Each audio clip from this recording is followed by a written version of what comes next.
This cat was nearly dead when firefighters found him at the scene of an apartment fire that killed 3 people.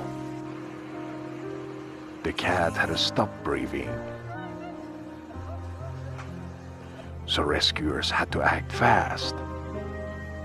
They gave the pet oxygen and massaged his heart, bringing the body back to life.